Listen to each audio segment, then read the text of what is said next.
that a player like Arian or Montario Hardesty or our tailbacks, which we feel we have some good players there, have an opportunity to get their hands on the football. And at the same time, we want to be able to exploit mismatches on the perimeter. Try to get good receivers matched up on safeties and linebackers and try to work those matchups as much as we can. And it's interesting the way the Vols are trying to go about it. They thought they were really going to have a two tight end attack a lot of the time before injuries took care of that in the preseason. Now they're going with more of a traditional fullback. Philip Fulmer said they're trying to find a rhythm, trying to find consistency, and he has been in a surly mood at best. Gets into the end zone. Arian Foster's taking it all the way. 10 to the 5 of the checkerboard. Touchdown, Tennessee. As a matter of fact, the 6'1", 215-pound running back from San Diego has often used it as motivation. I said against all odds. My entire life, I was never supposed to do what I did, ever. Nobody thought I was going to go to college. Nobody thought I was going to be successful at college. Nobody thinks I'm going to go to the NFL now. My whole life, I lived by that slogan, my whole family. And just what exactly has Foster done in his first 3 years at Tennessee? Well, let's see. He's currently 7th on Tennessee's all-time career rushing yards list, and only 685 yards shy of breaking the record and surpassing greats like Travis Henry, Jamal Lewis, and Little Man Stewart. It's been a long journey here at Tennessee, and it's kind of winding down. And I mean, it's a heck of an accomplishment if it happens. We still got a lot of work to do. It's still a milestone I'm trying to reach. Is one of my goals this year. And if it happens, man, I've been blessed here. But for all the individual awards and accomplishments, Foster still has his sights set on helping his team win a national title. And although he'd love to carry the ball on every play, his versatility might be his biggest attribute. I feel like I'm a do-it-all running back. I'm a three-down back. I can run, I can catch, and I can block. I'm not going to let nobody get with my quarterback. I do whatever I'm asked to do, and I try to make plays whenever I get the opportunity. Down to the 15, to the 10, to the end zone, all the way, touchdown, play number 1.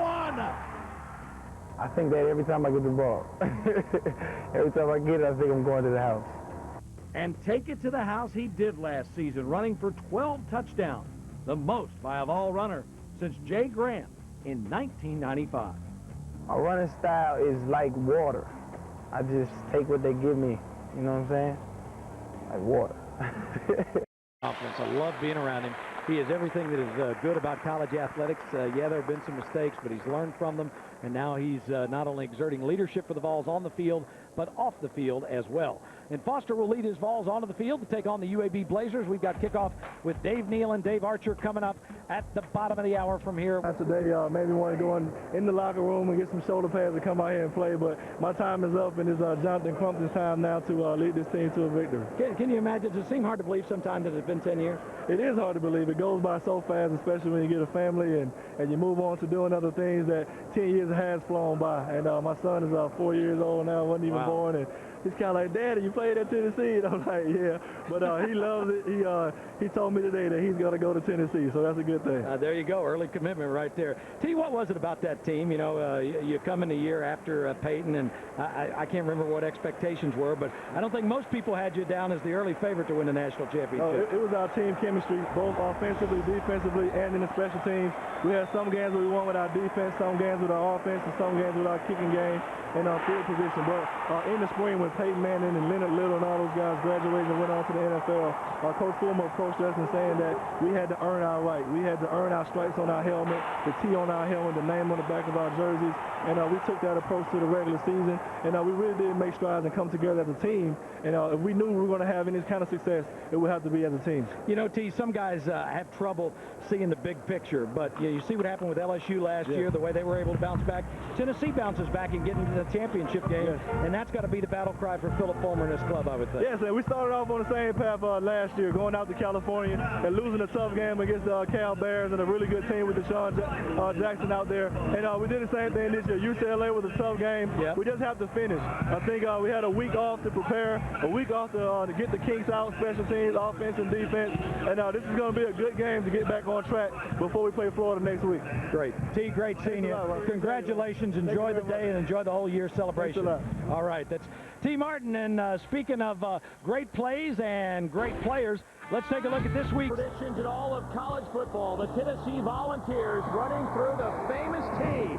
A pregame ceremony that is rich in tradition. We are inside this mammoth structure they call Neyland Stadium as the Volunteers open up the 2008 home campaign, taking on the UAB Blazers out of Conference USA.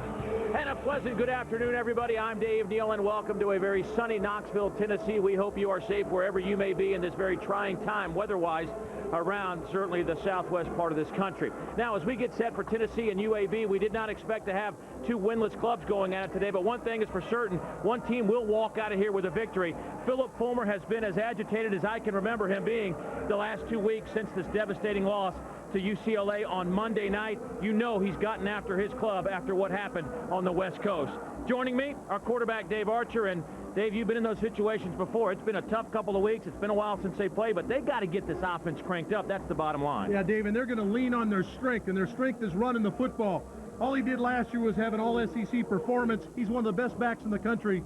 And Arian Foster will be the guy they'll lean on today. 1,200 yards rushing last season, 12 touchdowns, and he's a do everything back. He will block you. He'll catch it out of the backfield. He'll run through you. He'll run around you. He's the guy they're going to lean on today. 13 carries, 96 yards against UCLA. You can bet we'll see more Arian Foster today. Well, he certainly is a guy that can carry that workload. Now, as far as UAB is concerned, this is a team that has given up a ton of points, but the good news is that they can score some. They've got an electrifying quarterback. Well, their quarterback is a do-everything guy, and he actually was their second man. They'll have to do some things a little bit extra to measure up to Tennessee's offensive line today. And for Tennessee, they did not cash in their opportunities. 4 turnovers in the first half last week. They'll have to make an effort to try to turn it up and take care of those opportunities when they get them from their defense.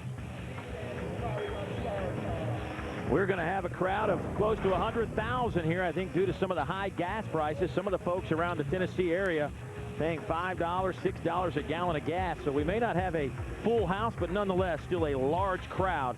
And don't forget, SEC football presented in high definition, where available by Raycom Sports.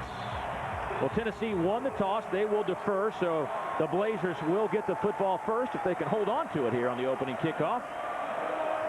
Back deep is Frantrell Forrest, an electrifying wide receiver and return man. He will take it at the goal line. And Forrest will take it out to the 20-yard line. As always, third member of our team, down on the sidelines, Mr. Dave Baker. Buzz, what do you got? Hey, Dave, you talked about Philip Fulmer. You know, he's got a beautiful grandson that's about a month old, but that has done little to improve his disposition since UCLA. He says finish and consistency are the words for today. He's been preaching to his team what Lombardi said. The mastery of the fundamentals is the way you have success. He has had some brutal practices the last couple of weeks. It'll be interesting to see how this Tennessee football team comes out today. First play, a handoff that, well, gets a couple extra yards to Aaron Johns. Rico McCoy with the initial hit, but a good run by Johns to get it out over the 25. Well, Dave Archer, Joe Webb, you talked about him a little bit in the open there, but your thoughts about what kind of challenges he presents? Well, it's a monumental challenge against this Tennessee defense, Dave, and Joe will need a number of players to step up around him. Fortunately for Neil Callaway's team, they do have some good skill people around Joe Webb. Webb will have to distribute the ball today. Second down and a couple of yards. And whistles blow as a flag is thrown at the 28-yard line.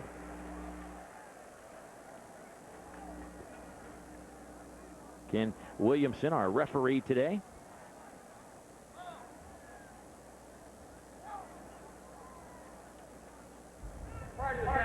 Full start. On the offense, number 11.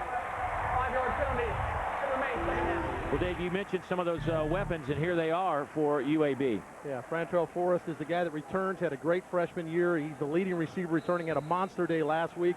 And Jake Seitz anchors a young offensive line, 3 sophomores on the offensive line for UAB. The only senior that starts for Neil Callaway, who is in his second year as the head coach of the Blazers program. The only senior is the tailback Aaron Johns, and he started his career at Alabama back in 04, then went to Cobia Lincoln Junior College before finding his way to UAB. And here's Joe Webb right on cue. Picks up the first down out over the 35 to the 36-yard line, run out of bounds by Joe Webb does a great job here, David, getting a block in behind Slaughter, the tailback, and got him to the sideline. Now, that's Tennessee's linebackers are going to have to do a great job of keeping their eyes on Joe Webb because he will take off. A lot of his stuff is impromptu stuff running the football. John Chavis, the defensive coordinator. I was trying to give a tackle there to somebody on the Tennessee team, but nobody touched Webb. He just ran out of bounds on his own. Rashad Slaughter gets a couple. Take a look at that Tennessee defense. We showed you John Chavis a moment ago. This Tennessee defense, front four, last year not a ton of sacks, but John Chavis says that, they were pretty active in week 1. Yeah, and they'll have to be active, Dave. Rico McCoy, the leading tackler from second leading last year, but leading tackler coming back. And, of course, Eric Berry, the do-everything safety, will be anchoring the secondary. Yeah, that secondary is about as good as you will find in the country. First pass from Webb, incomplete at the 45-yard line. Looking for Zach Langford. Alex Wilson. By the way, we've got complete confirmation from Alex Wilson. His name has been pronounced 4 or 5 different ways, but Dave Archer went down, actually grabbed the young man and said, I want it official. And he's going to go with Alex. So that's what we're going with. Whatever keeps Alex happy, we're going to go with it. Better believe it. Alex is that middle guy, and you don't want to make him mad. Third down coming up. That's where they got to be careful with Webb running the ball. Little option. Good catch by Slaughter to keep it alive. Nowhere to go, and he loses a yard. He did a wonderful job just holding on to the football. He did, David. An outstanding job by Tennessee out on the edge.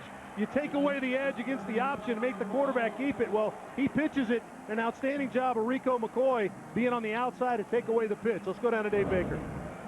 Arch, the task for UAB just got a little more difficult. Aaron Johns, the outstanding senior running back, just walked past me into the locker room back where Tennessee has x-ray facilities. We'll check on what's wrong with him and get back to you. Well, Swayze Waters does the punting and kicking. Will punt it away to Gerald Jones, who stands at his 17-yard line. Wobbly kick. That will hit and roll out of bounds at the 25-yard line.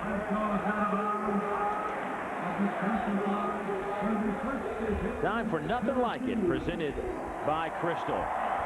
Inside Neyland Stadium. Tennessee has led the SEC in attendance every year since '74. Last year it was over 103,000. Now they have produced 418 wins in this building, which is now in its 87th season. Only Georgia Tech has more wins in their facility than do the Volunteers inside Neyland Stadium. It truly is nothing like it.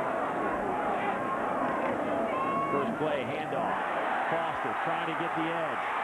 Arian Foster to midfield and pushed out of bounds by Marquise Coleman, who gets the start in the secondary today for the UAB Blazers. Well, Arian does a great job of finding the backside. He's a great cutback runner, and then his great speed. We talked about he'll run through you, but he can also run around you. He did a good job of getting to that cutback lane and outran the secondary for a big gainer. A gain of 25 on the Vols' first play of the game. Your thoughts about Jonathan Crompton in his opening game, Dave, at UCLA? Well, I thought he did some good things, Dave. I think they asked him to pass the ball a bit too much. Some of that was because they were behind late in that game trying to rally back, but I don't think they want him throwing it over 40 times. Here's Foster. Falls forward for maybe a yard. Richard Carter out of his defensive end spot will get credit for that tackle. Let's take a look at the rest of that Tennessee offense. Well, it's a wide receiver core that it's a good, solid one. Nobody jumps out at you. Lucas Taylor's a guy that had over 1,000 last year, but it's a group that's solid. And up front, this is an entire offensive line that returns. Anthony Parker, all-SEC performer at that guard spot. I mean, they are good up front, Dave. Couple of tight ends, Stocker and Warren in for Tennessee on second and we'll call it 9. Foster splits out wide. Here's the tight end, Stocker with a grab. Picked up 6. Drew Luker, true freshman linebacker on the tackle. Let's take a look at that UAB defense. That's very young and small. Not a great combination. No, it's not. You're talking about a guy. On third down, they'll work the right side, and they will pick up a first down to the Volunteers to the UAB 35-yard line. Foster getting another carry. Terrell Springs, the true freshman out of Chester, South Carolina, along with Keon Harris, combined on the stop. Dave, we talked about the size differential of this offensive line. We see Arian's numbers from 2 weeks ago against UCLA. It's 40 pounds a man or right around that.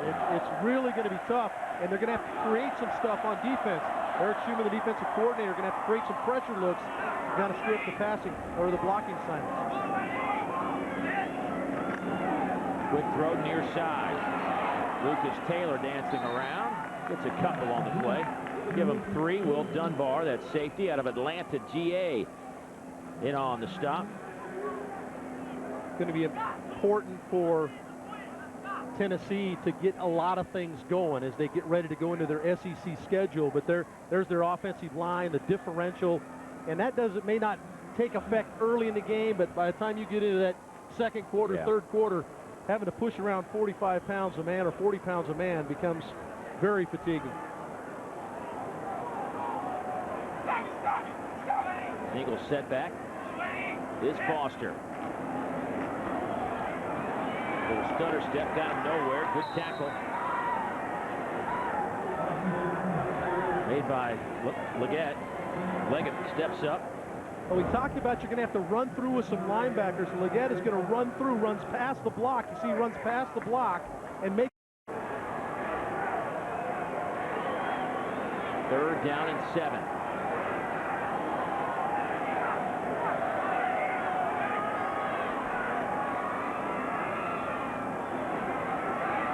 Crompton hit as he throws, and the intended target also stumbles on the play. That was Gerald Jones. Another good pressure, Dave, and it's another linebacker blitz. Joe Henderson is going to come on a delay blitz. 50. He will go for it from the 32-yard line on 4th down and 7. What kind of message are you sending if you're Philip Fulmer on a 4th and 7, Dave? I think they're sending it. We've got to get it done offensively, and we're going to count on you today to convert. Crompton breaks one tackle. I don't think he'll get it. Well shy. He gets to the 30-yard line, and UAB holds the Volunteer offense. Tim Davis with the tackle. And the Blazers will get the football back. Part of that, Dave, is a product of what they weren't able to do in the kicking game last week. Missed some long ones. Didn't want to put Lincoln in that position. Neil Callaway is happy. We'll be back in a moment. Lauder looks like he will be the next guy to get a lot of carries. Now Justin Brooks checks in, the sophomore at Dothan, Alabama. Here's Webb. Dancing around. Flag down that backfield. Webb hurdles one defender and then fumbles the ball out of bounds at the 30-yard line. Got it back to the line of scrimmage. We'll see what that flag is in the UAB backfield. And Martin. Take a look at our Suzuki Motorcycles out-of-town scoreboard. David Cutcliffe, Duke Blue Devils, trailing. Of course, Coach Cutcliffe, offensive coordinator here last year for Tennessee. So now 2nd and 25 coming up for UAB. Ball sits at their 15. Pass is caught by Forrest.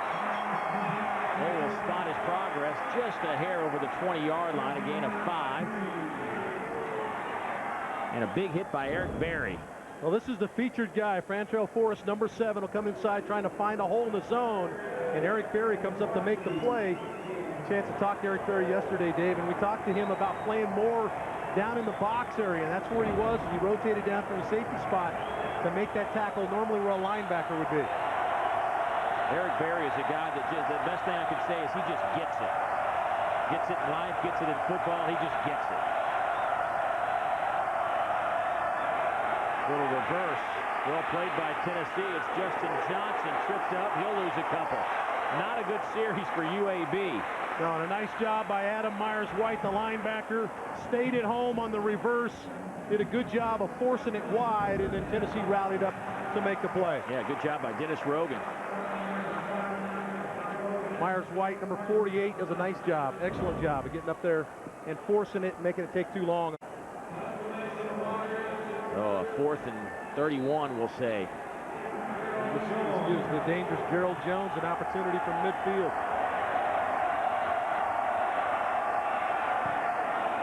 Waters gets the punt off, angling for the sideline. It hits and rolls out of bounds at the 44-yard line.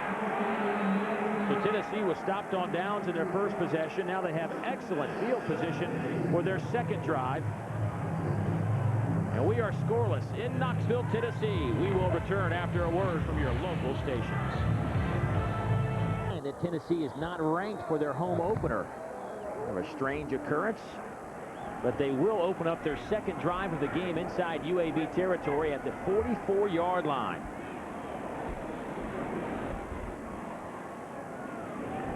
Crompton with a play fake. Wide open is the tight end, Luke Stocker, right through his hands. Let's take the job of team defense this year to stop the run. So on 2nd and 10, it's Foster.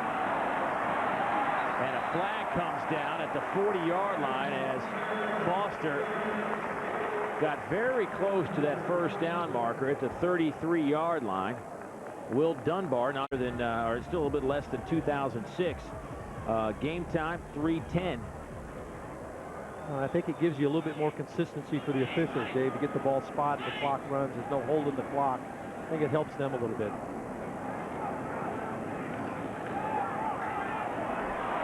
Pass is called. Lucas Taylor breaks a couple of tackles. Taylor to the 30, down to the 25-yard line. Finally run down by Keon Harris, but a couple of missed tackles allowed for the big gain of 28 yards. Well, Dave, we just saw in our defensive package for UAB, they came up and made this tackle in the first series of downs. Here, Taylor makes a miss. And this is why Tennessee's so dangerous, so much speed at the wide receiver spot and in the slots, but they're able to make something small into something big. There were actually 3 missed tackles on that single play.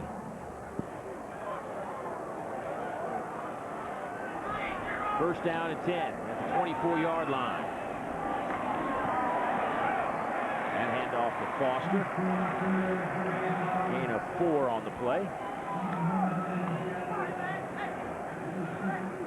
Good job by Joe Henderson to step up in the hole. We've mentioned Henderson's name a couple times already in the game. Did a good job on the blitz in that third down situation against Crompton. And here he gets in and gets around the feet Arian Foster and changes his direction.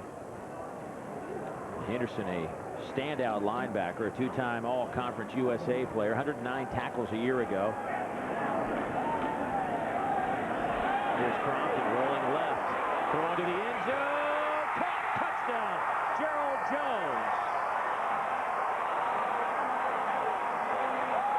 A 20-yard touchdown strike. This is just a matter of Kevin Sanders falling asleep at the corner spot. Crompton probably should have got the ball to the flat in the back in the flat right away. But instead he holds on to it and he finds Gerald Jones, and Gerald Jones just runs by Kevin Sanders. Kevin didn't have any other responsibility than to stay with Jones, but good job of Jones staying on the route, and Crompton finds him for the big play.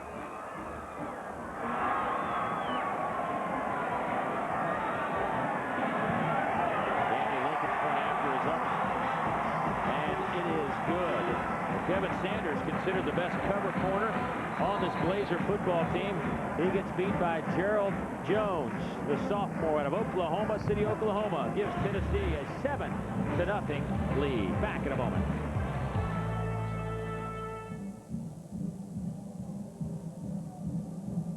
The 1-yard line. Here's Forrest out over the 25. Fans, get your cell phones ready. It's time for our new interactive feature called the Alltel Text Station. We want your answer to this question. Which quarterback will have more yards of total offense, Joe Webb or Joe Crompton? Text your answer to S1 or S2 to 55333. We'll update the results later in the half. Block in the back. On the receiving team, number 39. 10-yard penalty, put on a foul. It'll be first. Anyway, to put themselves deep in holes on offense is magnifying the problem. Slaughter still in at tailback. We'll try to get you an update on what's happening with Aaron Johns, who left after one play.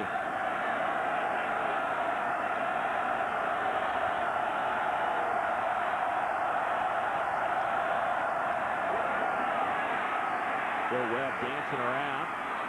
He will kick a 50-yard field goal and beat us at the end of the game. That's a long trip back to Iowa State, wasn't it? Pass incomplete, looking for the tight end. Jeffrey Anderson, the sophomore out of Selma, Alabama. This is a team in UAB that did a good job, has done a good job the first 2 weeks, Dave, in 50% on third down. It's big down here. You need to keep that defense off the field if you're a UAB Blazer. Here's a third down and 5. Been pretty efficient this season. Over the middle, Forrest with a catch. John Chavis, the defensive coordinator, told us this young man can play for anybody in the Southeastern Conference. Defensive back. We're glad they made the switch over to offense, don't you? Led the team in receiving last year, 11 receptions last week. It's been solid. On 1st and 10, Webb will throw. Lofts it up. A little too much, looking for Carter. Incomplete. Marcellus Johnson on that coverage. Well, it's a good job by Marcellus Johnson to kind of jar the route loose. Let's go down to Dave Baker. Arch, interesting as we watch this offense. John Chavis talked yesterday about trying to beat the guy in the box. That's not 8 men in the box, but that's the guy up in the box calling the offenses, and that's the thing the defensive coordinators have to deal with now as UAB's running this check me at the line with the new play clock. Yeah, and ultimately, the guy in the box is the guy between the tackles, and that's Joe Webb, because he's getting the signals in from the sideline to check with me, Buzz, and they're doing a good job. Webb will throw, hits his tight end. That goes to Langford. Gain of about 5, maybe 5.5. That'll bring up a big interception return for a touchdown against UCLA. A converted safety now at linebacker. Number 40, Jim Mitchell in at running back now for UAB.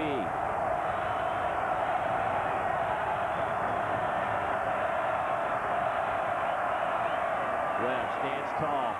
Pass batted away at the last moment by Johnson. Good defensive play, and that'll bring up a 4th down.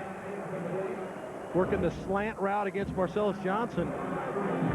Good job of holding on the ball, waiting, but good job of Johnson rolling and getting his hands in front of the throw to Mario White.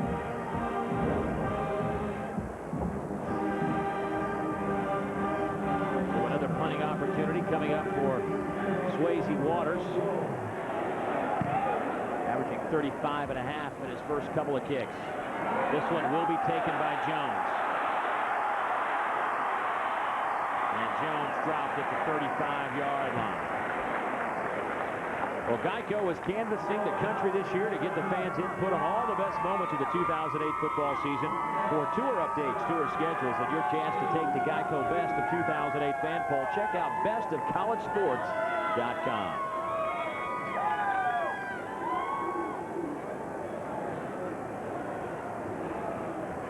So Tennessee will take over at the 35 on their 3rd possession of the afternoon. Jonathan Crompton, 4 out of 6 for 57 yards and a touchdown. And Montario Hardesty getting a look at tailback. The pass goes to the outside. It's Lucas Taylor. Taylor flying down the field to the 20 and stumbles at the 17-yard line.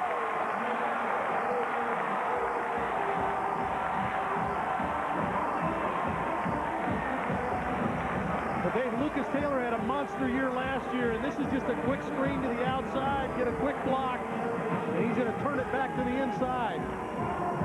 Does a good job of finding the block, and in this good open field running, trying to maximize as much as he can get out of the run before he's finally flipped and knocked down by Tony Leggett, the linebacker. 48 yards on that pickup. Sets up Tennessee in the red zone.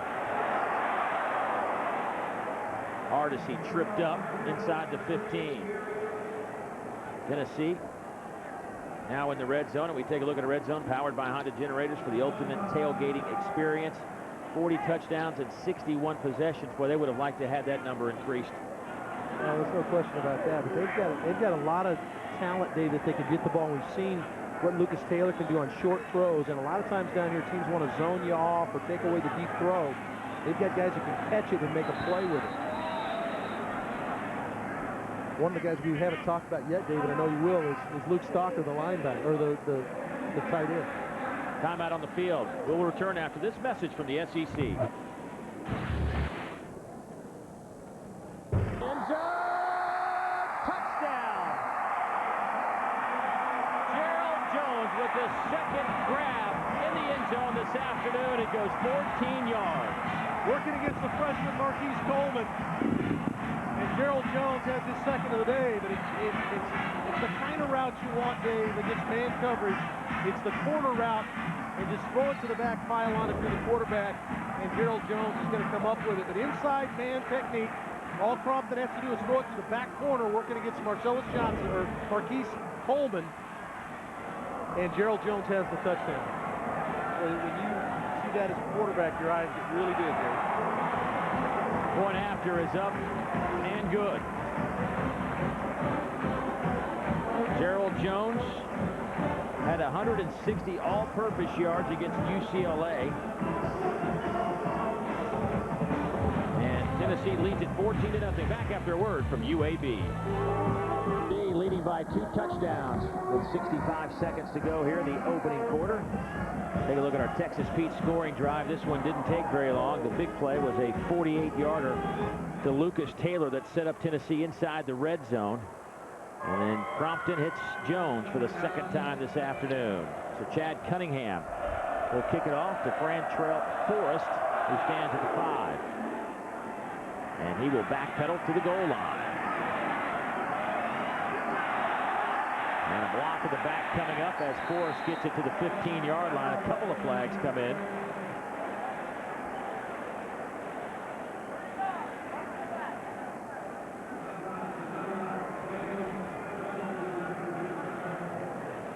But once again, UAB not doing themselves any favors. They will be backed up into that. During the return, block in the back. Receiving team number 39. Half the distance to go. Will be first down. They will be backed up near that goal line once again. Let's go downstairs and get an update on an injury from UAB. Buzz? Yeah, going to be even tougher for the UAB offense, Dave. The word from the Blazers sideline. Aaron Johns out for the game with a rib injury. Don't want to speculate, but they took him in to get it x-rayed, and he's not coming back. So, at the very least, a bad bruise, but certainly a big player for the Blazers in their backfield gone for the day. Yeah, Buzz. 1 carry, 8 yards, first play of the game. That was it for Aaron Johns. The young man came in averaging 6.2 a carry, Dave, and had been solid in their first couple of weeks. Now they'll have to lean on Rashad Slaughter, who led them in rushing second in rushing last year.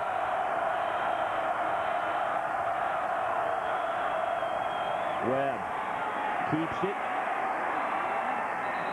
Gets a couple on the play, maybe 3 as he falls forward. A 1st and 10 line brought to you by IKBI Incorporated. Igby, building vision, building relationships. You know, this has really puts Kim Helton, the offensive coordinator, in a tough spot. You want to try to maybe open up things. You lose your tailback. I mean, where do you go as a coordinator in terms of trying to get yourself out of a hole like this? And you put it in the hands of your best football player, and that's Joe Webb. Let him make decisions. He does a great job deciding when to throw it and when to pull it down. Well, he will throw it on this one. Nice grab out over the 30 to the tight end, Jeffrey Anderson. But what a throw from Joe Webb right on cue. Boy, excellent throw against the 2 deep coverage. There's a hole in between the safety and the corner. The corner's up tight. Throw it in behind the corner and in front of the safety. Excellent throw. Good job of sucking it in there from the tight end, Jeffrey Anderson. Jeffrey comes in with 5 receptions, his 6th on the year there. Well, that'll get UAB out of a big hole.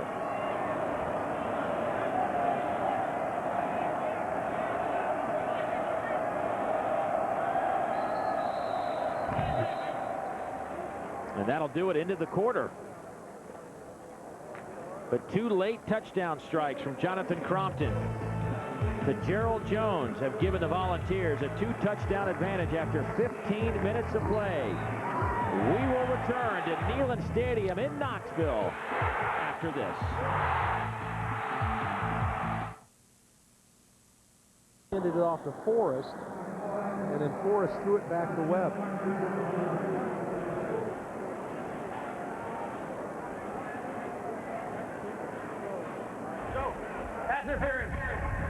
defense, number 5. 15-yard penalty from the previous spot, and an automatic first down.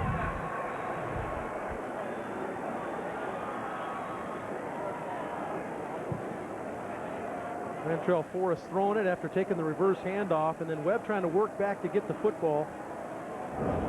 And Rico McCoy just grabbed him and pulled him down. Well, Kim Helton pulling all the tricks out of his bag today. Remember, he was the second-leading receiver on this team last year, Joe Webb. Slaughter maybe gets a yard. Take a look at our first quarter Raycom stats. Total yards dominated by Tennessee. A couple of big plays helped them amass 164 yards of offense. Brompton with an efficient and effective first quarter, 6 out of 8 throwing the football. 2 big plays to Lucas Taylor. Short throws, big runs. Webb gets his tied in into Tennessee territory. That's Anderson with another grab. Give him 5. He'll be about 4.5 yards shy of the first down. Rico McCoy with his 3rd stop of the afternoon. And really, this is what Joe Webb has to do, Dave. He has to try to find guys and kind of play the keyboard, if you will. There'll be people horizontally across the field. Just find them and try to move the chains. I think he's got to keep his offense on the field, keep Tennessee's offense off the field.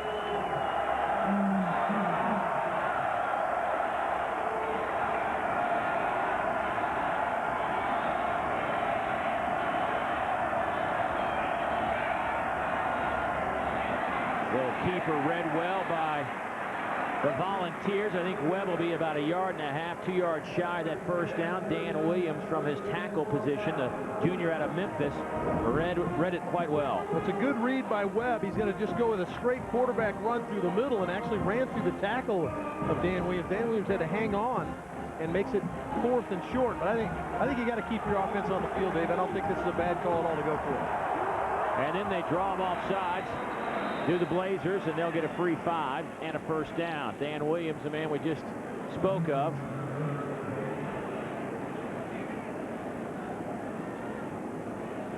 With the infraction. Prior to snap, contact offside by the defense, number 55. 5-yard penalty will result in the first down. Take a look at our Suzuki Motorcycles out-of-town scores. How about that Maryland Cow score? Duke has tied it up with Navy. Cutcliffe running an offense, doing a good job. Has put some points on the board. The Maryland team was a team that got beat by Middle Tennessee State last week, huh?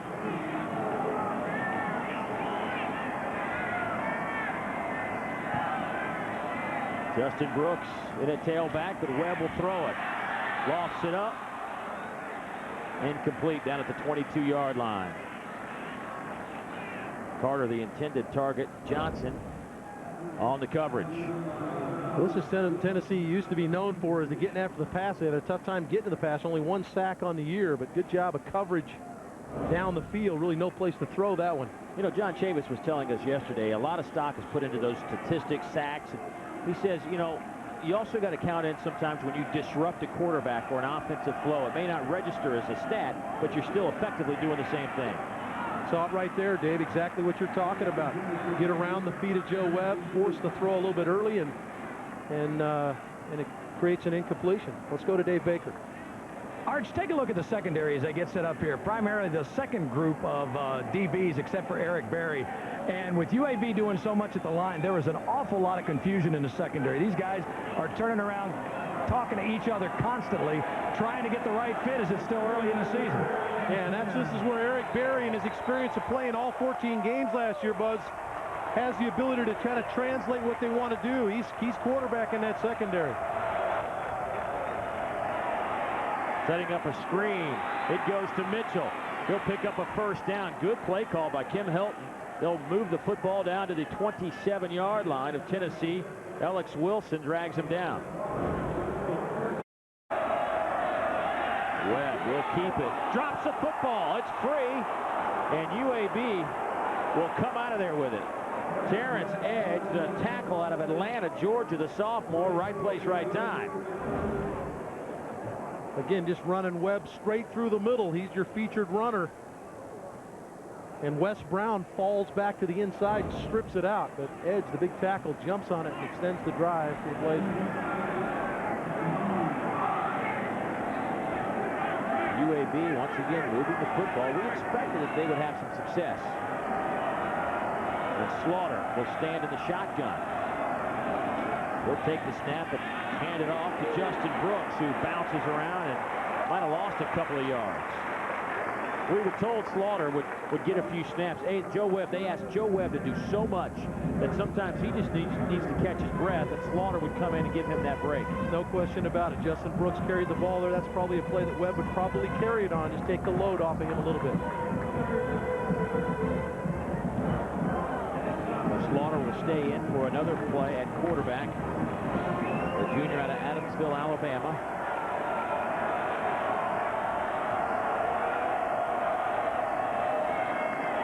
He will keep it. Slaughter down to the 21-yard line. Alex Wilson trips him up. Good penetration by Rico McCoy as well, but good job of running by Slaughter. They've run through a few tackles here, UAB Blazers have, as Joe Webb comes back into the game. 72 yards on this drive to this point, but it is fourth. That's UAB. Tennessee leads 14-0 here in the second quarter. Well, time to update our Alltel text station poll. We're asking you about which quarterback will have more yards of total offense, and you see the results as of right now. Jonathan Crompton out in front. Add your voice to the vote. Text your answer to S1 or S2 to 55333. 55333. That's S1 or S2 to 55333. We'll keep you updated. Every time you see that flash on the percentage, somebody was texting in at that moment. Take a look at our total yards so far. Crompton leading that battle. Get an assist from Lucas Taylor there? Yeah, he gets a couple of assists. He's made a couple big plays for Tennessee. Tennessee took a timeout on that last play because right before they took the snap, they spread Tennessee's defense out. Now a more conventional formation now for UAB, and Tennessee settles back into the normal defense. All right, let's play some football. Joe Webb under center. Looking. We'll try to outrun an orange jersey. Can he do it? Yes, he can. First down and then some. How about Joe Webb? Are they going to say he ran out of bounds? They're going to throw the corner route. He had an open player to the right, but now Joe Webb's going to try to do it on his own, and this is an incredible effort just to get to the edge. But he stepped on the bound. Here's a great shot. Our guys are all over it. He stepped on the sideline right there. But what an effort to get to the sidelines. He gave the old dead leg to the Tennessee defense, but he couldn't turn the corner.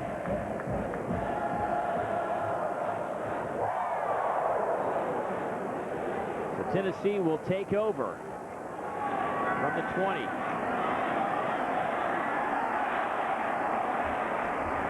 So Hardesty will get it out over the 25 to the 27, maybe 28-yard line.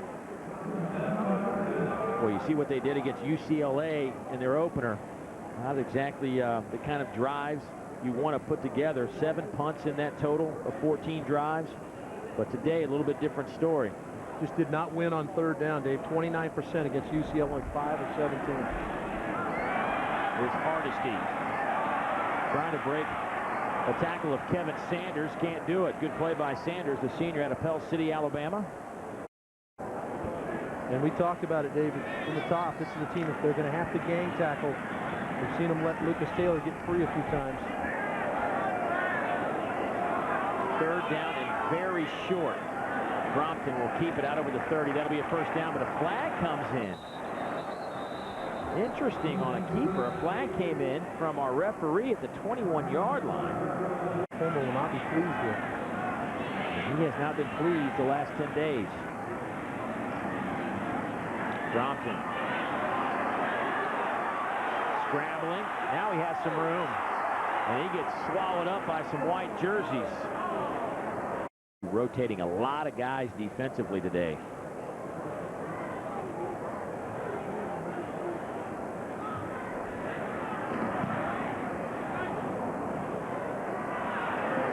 Kevin Sanders makes a man miss. Sanders to the 40, runs into his own man, out to the 41-yard line.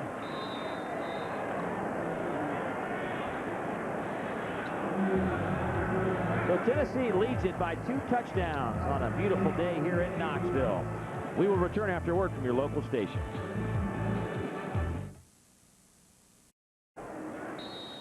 So first down and 10 for UAB at their 41-yard line. 7.5 minutes to go before halftime. Joe Webb back in at quarterback. Webb steps up, fires a strike across midfield to the 44-yard line of Frantrell Forrest. Good pitch and catch by the Blazers' Eric Berry on the coverage. Time. That gain of 15. Joe Webb having a decent afternoon. Now 7 out of 13 for 75 yards. Rushing the ball, 6 carries, 32 yards. He will throw again. Tough catch on the far side by Mario Wright. It'll be incomplete, and that'll bring up 2nd down and 10. Kind of strange. It just doesn't have any rhythm in it.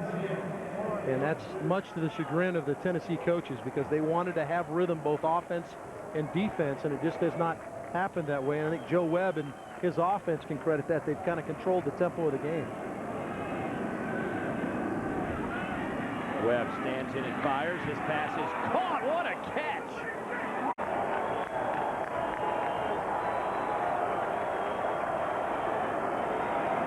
Slaughter is at quarterback. He will get a lead block from his running back Justin Brooks and take it inside the 20.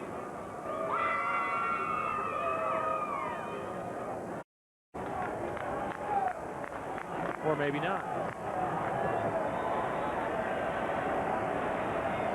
2nd down and 5, we'll call it. Well, what it would say, Dave, is that UAB pretty efficient in the red zone. It's a team that can score some points. And a nice job of putting points on the board at 2 to 28 a game. Here's Brooks. Stays on his feet down to the 12-yard line. Webb back in. Slaughter stays in. Here's where Tennessee is going to have to really watch Joe Webb on the quarterback draw. There it comes. And Webb gets it inside the 10, down to about the 9. Eric Berry came up to lead the charge. There's our red zone look for this U. So Webb and Slaughter stand in the backfield.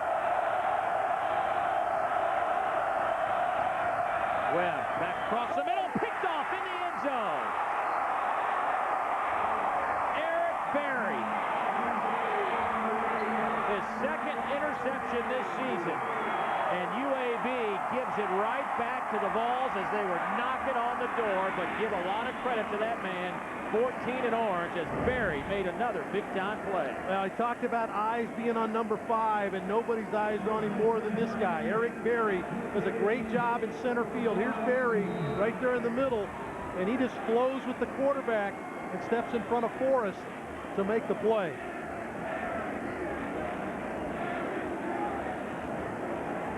He's been so efficient today, and it's really been efficient all year long. He just does not turn the football over. A good job by maybe the best safety in the country right there in Eric Berry. But he did try to take it out of the end zone, so Tennessee at the half-yard line. Hardesty will get it out to about the 2. Dave, this is an area where, as an offensive coordinator, a lot of them will take a shot here. They'll let their quarterback drop, put one of their receivers one-on-one, and throw the deep route. Those defenses have a tendency to close in and get tight, almost as if you were on your own goal line. And it presents an opportunity one-on-one on the outside for Crompton to get the ball to one of his big-time receivers.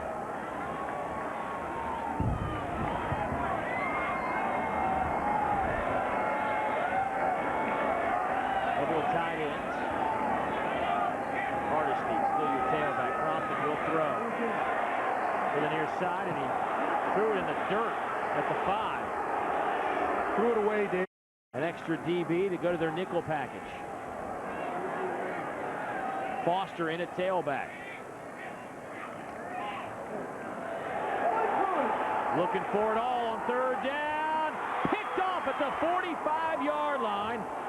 What a grab from Marquise Coleman. Take a look at that interception in a moment.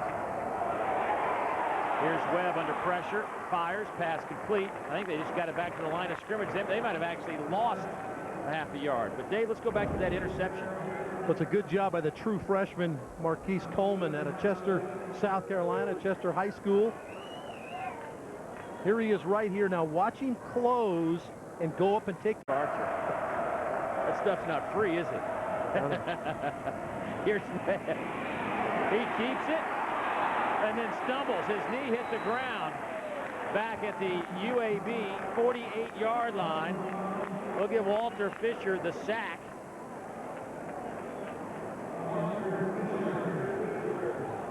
Loss of 7 on the play.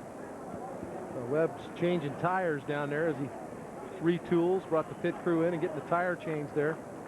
But he's a big kid, 6'4", 220 pounds, and boy, he just has a knack for making people miss. Tough to wrap the big guy up. 3rd and 18. 2 minutes to go before halftime. Set up a little screen for Jim Mitchell. Nothing doing for UAB, and they will have to punt it away. Yeah, excellent job by Big Dan Williams from the D tackle spot. Just ate up the screen pass there and took it away. Timeout. Tennessee, 3rd and final timeout of the half. So the Volunteers will take a timeout to stop the clock to get the football back. Alabama, but they come from to win games. Well, we'll see the Hogs in person next week. Fair catch called for by Gerald Jones at the 10-yard line. Well, if you were with us at the top of our broadcast, you saw one of the hottest acts in music, Rascal Flatts, as they perform. Wow. They know what they're doing. Yeah, they just pick out a good game, and now they're going to have a concert that night. They know how to schedule, don't they? Here's Crompton out of the shotgun. Here's Taylor with a couple of big grabs and runs today out over the 15 to the 17-yard line. DJ Reese, the D tackle, tracks him down. Yeah, he's been their mainstay on offense. Lucas Taylor catching those short throws and turning something big into him. One thing the UCLA game did was give Tennessee an opportunity to run that quick no-huddle offense. They will try to work that here. The tight end Stocker with the grab out to the 27. That's a first down. That's a kid that Coach Philip Fulmer is really high on. Luke Stocker, the tight end. We don't like to compare anybody to anyone really, but he said this guy has pass catching skills very similar to Jason Witten. Wow. The big-time tight end in Dallas. Jeff Cottom still out with a bad back. Hope to have him back in a month or so. Crompton throws a nice out pass to Josh Briscoe. It's one of Crompton's better throws, I thought, today. Well-thrown ball, timing route to the outside on the out route to get the first down and get out of bounds. And Dave Clawson, this has got to be a great opportunity to get his quarterback in a rhythm. You talked about it earlier, Dave. It's been a little helter-skelter for him. They really haven't been able to get anything going.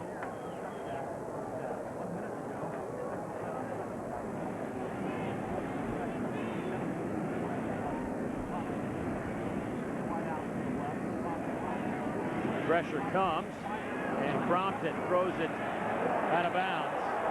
Crowd wants a flag. Nick Davison came in and hit Crompton.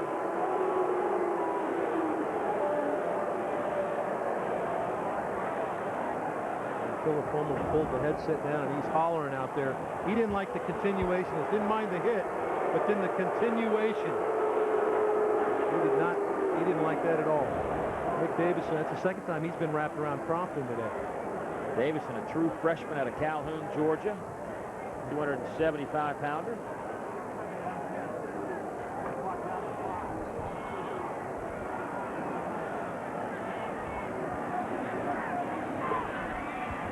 Crompton throws again. That'll be a flag. Looking for Gerald Jones. Sanders got there just a little early. He had outstanding coverage. Didn't need to hit him. Yeah, he really did. And Gerald Jones trying to run that offset route where he starts into the middle and then kind of offsets to the outside to give his quarterback a throwing lane. But Sanders jumped the gun just a little bit, got there a little bit too early. Pass interference on the number 21. The penalty will be enforced at the spot of the foul. It includes an automatic first down.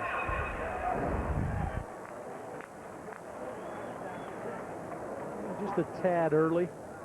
But you're right, Dave. He was in perfect position to make the play. Really didn't need to jump on Gerald Jones there. First and 10, Tennessee, marking the 40. 46 seconds to go. And a first and 10 from the 46. Crompton has time and drops.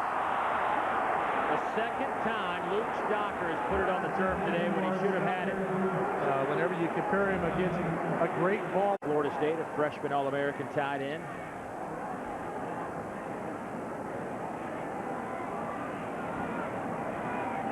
Second down and 10 with 40 seconds to play before halftime. Over the middle. That one could have easily been intercepted. Well by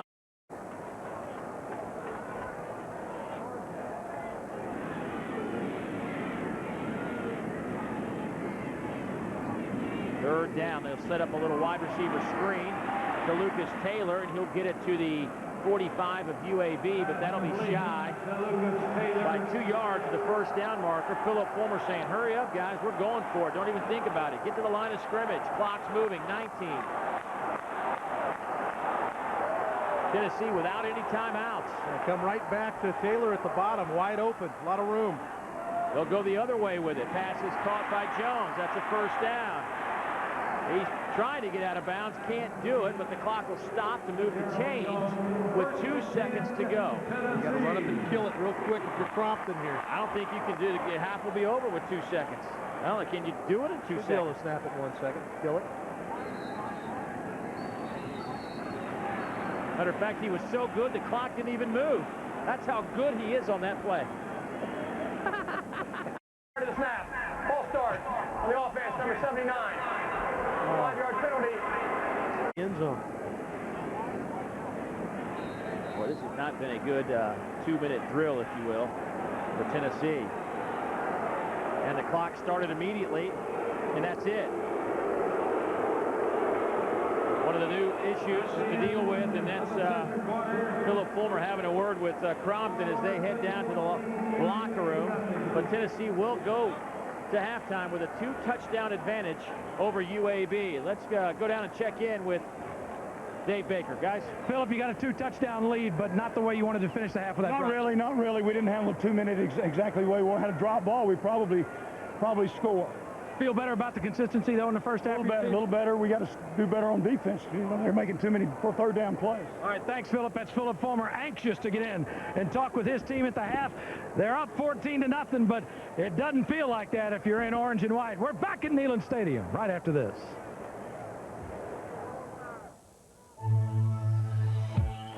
SEC football is brought to you by Advance Auto Parts. By GM. UAB, Dave Baker caught up with Neil Callaway. Neil, I'm telling you, got the offense going pretty well. I would think that Arian Foster's thinking the same thing, and so are those people. Well, the SEC's Together We Can Drive, supporting Regional Food Bank, runs from involved in the community. So he did last year, 56 grabs, just shy of 10 yards a catch. Today, Josh still looking for, well, actually has one catch for 12 yards. And he had the monster day for him in the SEC title game last year, Dave. 8 receptions, almost 80 yards, and kept Tennessee in that one right to the end against the eventual national champs. So UAB will kick it off to start the second half. First half possessions, boy, really stalled there. A punt, interception, and then the clock ran out on them. You got a couple of times where they had the short field and just they cashed one of them in, one of them they did not. Had nice long drive of 65 yards, but other than that, UAB's defense done a pretty good job. Denarius Moore, Dennis Grogan back deep. It will be Moore. And he falls forward out over the 30-yard line. That's where Tennessee will take it. And as Crompton comes back in to run this Tennessee offense. Dave, your thoughts about him in terms of, you know, we talked about a lack of flow. Does that affect the quarterback as well? No question about it, and I think some of it stems from Crompton. I think that he is having a tough time figuring out what it is they need to do offensively, where he needs to distribute the ball, extend drives. They're 1 for 5 on third down. A lot of that stems from the quarterback position. Now, he has made a couple of nice throws, and his tight end Stockers dropped him. His numbers aren't horrendous, but you know, there just hasn't been much of a flow offensively. Pass is caught. Lucas Taylor having a nice afternoon. Taylor now with his 6th catch already, over 100 yards. Of course, he had a long of 48 back at the first half. That one picks up 8. If you're going to throw it, there's not a better guy to throw it to than Gerald Jones or Lucas Stockton. They do a great job. Lucas Taylor, my bad. I called him Lucas Stocker. He's Lucas Taylor. After I forget that name, he had an outstanding first half.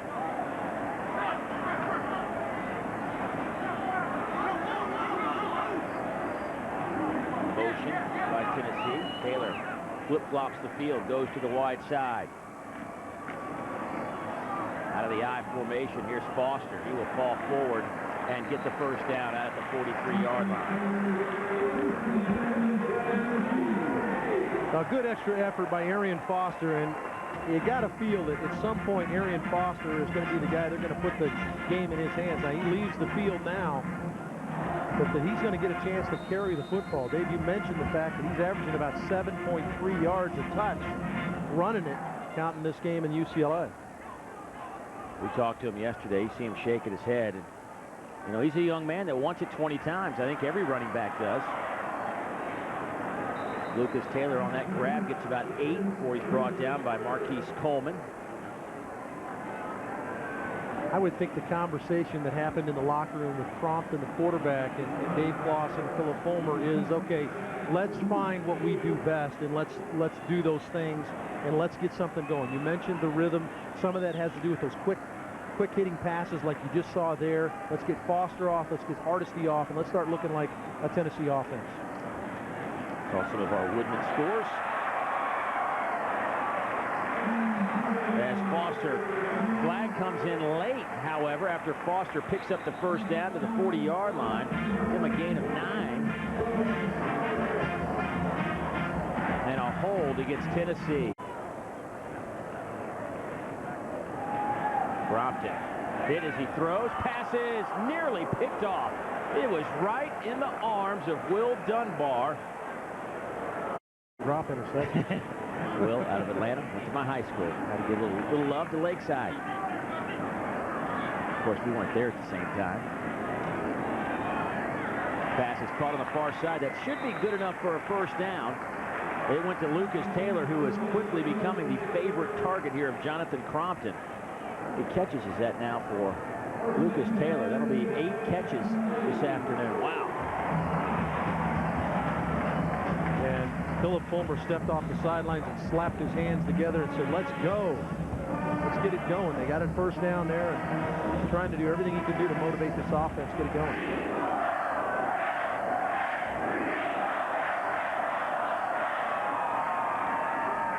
And Crompton held on to it. A little play fake to Foster. UAB wasn't buying it. Brian Turner from his defensive end position throws Crompton to the ground. Well, this doesn't buy, like you said, Dave, does not buy the bootleg fake. Could have got a little help from his tight end if he'd gotten the block.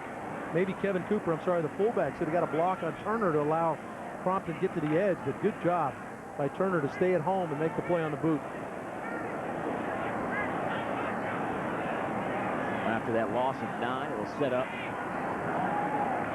So we'll say the loss of 9. Crompton will throw. That's incomplete. Austin Rogers, the intended target. Now, Jonathan Crompton is the guy that's under the microscope here. Did an outstanding job early of getting the ball to Gerald Jones. 2 touchdown passes. But here's the interception. Actually, an outstanding play by the freshman corner to make that play. That was a well-thrown ball. But it's an okay day numbers-wise, but there's a lot of, he's got to meet a lot of expectations, especially what Eric Ames did here over his career. 14 of those completions have gone, or 8 of those 14 have gone to Lucas Taylor. That one's picked off. Kevin Sanders holds on. Now, Dave, this is a mistake by Crompton because Gerald Jones Having a chat with some guys he knows something about, the offensive line. After the interception, Joe Webb and company take over. First pass is caught by Slaughter. He gets 8 on the play before he's bumped out of bounds by D'Angelo Willingham. Dave, every team has this route, flat with an in route. Now as a quarterback. Handoff to Slaughter. He gets the first down and a whole lot more. He steps out of bounds at the 34-yard line of Tennessee. Willingham runs him out of bounds again. So UAB's had a chance to catch their breath offensively. This was a group that had the ball for 18 minutes in the first half, Dave. You talk really good about themselves and the way they control the ball in the second quarter. And this defense has got to find a way to stand up and make a play for Tennessee.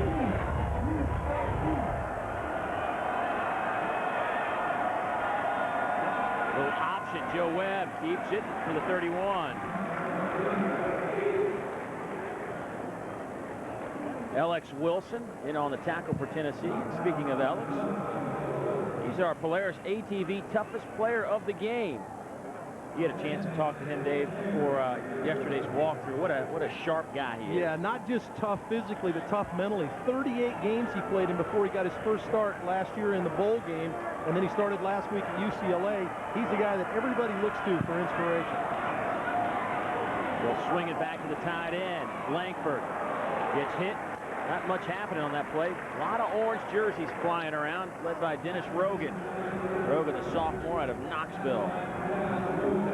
This little screen to the backside to the tight end. A nice job by Rogan to come up and beat the block and get his head around the legs of the tight end. Of course, a conversion situation. So a 3rd down and 6. You in 2-down territory right here? I think you have to be, Dave. I think that UAB's done such a good job of controlling the ball and doing a good job on 3rd and 4th down. I think you have to be 2 down.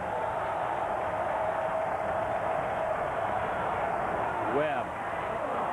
Pass is bobbled, and is it picked off? Yes, it is. They will say no. Dennis Rogan thought he had it. The pass intended for Mario Wright. Well, it's a good decision by Webb. Throws the slant backside, and you can't throw it any better than that. Just put it on your receiver, and that's one that Wright has to squeeze. Because if he squeezes it, you see the ball touch the ground before Rogan can get the arms underneath. Yeah, down on the ground. A great job by our guys to get that shot. 47-yard field goal by an excellent kicker in Swayze Waters, whose long is 48. Or excuse me, 52, which came last year, so he's got an excellent leg. And hammers that one home. No problem at all. UAB is on the board after an interception by Kevin Sanders that set it all up. 14-3, Tennessee out front.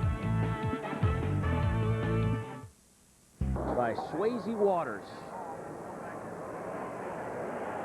Kickoff sails into the end zone. Tennessee will bring it out to the 20. Well, all season long, Champion Apparel will be showcasing the tradition and history of the SEC. And today, one of the great traditions in all of college football. Every home game here in Neyland Stadium begins with the band's formation on the field and the team running out through the T. The tradition began when Doug Dickey was the Vols head coach, and the Pride of the Southland band formed and opened the T for the first time in a game against Army back in 1969. And that's our champion, How You Play. Coach Dickey saw him here this weekend. Coach Majors also on hand. A big day as they opened up a brand new Letterman's Club in the end zone here at Neyland Stadium. Arian Foster making some people miss and making some people pay. He picks up a first down after a gain of 15. Terrell Springs drags him down. Well, it's an excellent job. An offensive line. They're going to pull the backside guard, get the block. Fullback's supposed to kick that guy, but Arian Foster makes him miss, makes Henderson miss, and then just gets up the field. Dunbar comes in and tries to help get him on the ground. Good job by Arian Foster.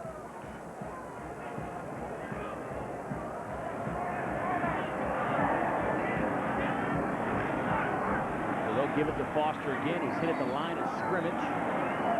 Keon Harris steps up, makes the play. Let's go downstairs, check in with Dave Baker. Hey, Dave, you know, besides being the head coach at Tennessee, the most challenging job in this state might be being the offensive coordinator at Tennessee. Ask David Cutcliffe, ask Randy Sanders, and now it's Dave Clawson, a guy who comes from up east. And Dave Archer, this is an entirely different thing that they're doing. They've got this history and tradition of drop-back passing, Peyton Manning throwing the digs and the slants and everything, and now they're trying to spread the field, and they are having some real trouble finding rhythm. And as you can hear, the faithful are a little rattled. And that's Luke Stocker, his third drop of the day. He's a guy that they really like, but he's just not going to get a chance to play, Buzz. And you talk about Coach Fulmer. Coach Fulmer, there you see him running over and talking to Stocker, Buzz. Coach Fulmer says he's let Dave Clawson have full autonomy of this offense. Well, Stocker, the sophomore out of Berea, Kentucky,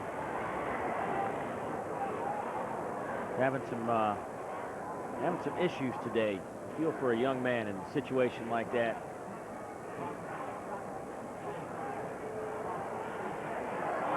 They'll set it up to Foster. Arian breaks a tackle into UAB territory. Arian Foster, Dave, is making a case to give him the football. Seems like and Dave, last year he averaged touching the football in about that 20 range. He'd catch 2 or 3 balls, 17 carries. He's an accomplished receiver out of the backfield. Does a great job on the screen here. Gets a tremendous block down the field. And Arian Foster's a guy that has to have the ball in his hands, Dave, and he just has not touched it enough yet this year. You and I watching tape yesterday, and we both said, boy, this guy could really be a super NFL-type player with his abilities in a lot of areas. And you were impressed with his ball-catching ability out of the backfield? He's a back that does it all. He can block, catch it, and run it. Our 1st and 10 line brought to you by IKBI Incorporated, IGBI, building vision, building relationships. Well, they're filling Arian Foster up in this series. He's caught the ball. He's run it twice. And their bread is buttered with their big offensive line up front and letting Foster and Hardesty run it.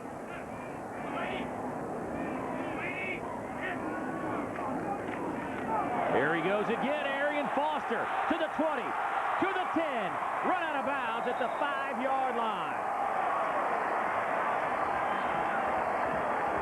Chase Daniel chased him out of bounds. Down 31. Sorry, Dave. Outstanding hole off the right side.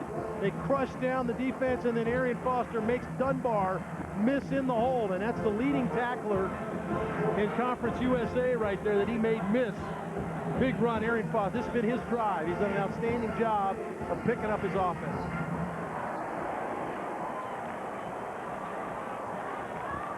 Foster now with 100 yards rushing on 12 carries. 1st and goal, Crompton. Off to Hardesty. Off the left side. Touchdown, Tennessee. Hardesty scores it, but you should give the 6 to Foster. Foster and those big boys up front. You're exactly right, Dave. Arian Foster got him down inside the 10-yard line. The big fellas up front, Chris Scott, Anthony Parker, Josh McNeil, McClendon, and Foster. Good job up front. They really took the game in their hands on this drive. Boy, what a hole. And then Hardesty with a nice job breaking a tackle.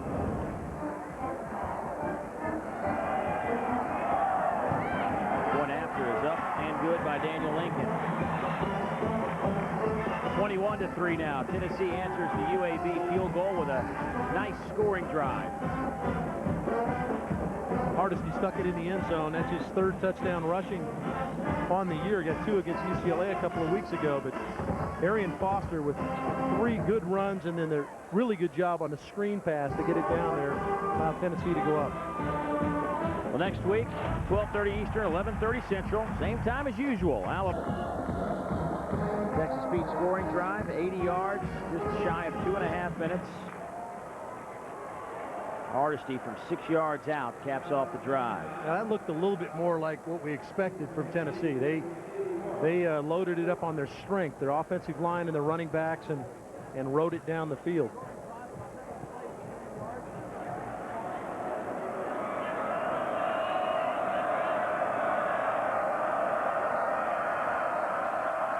So Chad Cunningham will kick it off. It's a short kick. Forrest making some people miss. Good return out to the 38-yard line. And a flag comes in at the 35.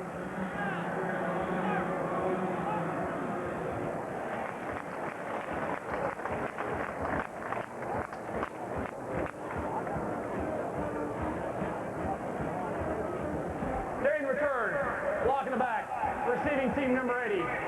10 yards in spot of the foul, 1st and 10. Well, Dave Archer, Joe Webb today, 13 out of 22, 112 yards, also carried it 9 times. He has done everything you do to keep UAB close in this game. He'll carry it here right into the teeth of that Big Orange defense. Ben Martin stops him. Might have gotten a half a yard. We'll give him 1 on the carry. The last guy, David, I can remember this accomplished it playing quarterback, running it, and then playing receiver. You got to go back to Hines Ward at Georgia. Hey, good one. I mean, he really is that kind of guy. I remember Hines was the receiver his junior year, and then his senior year had to take over at quarterback and have an outstanding year.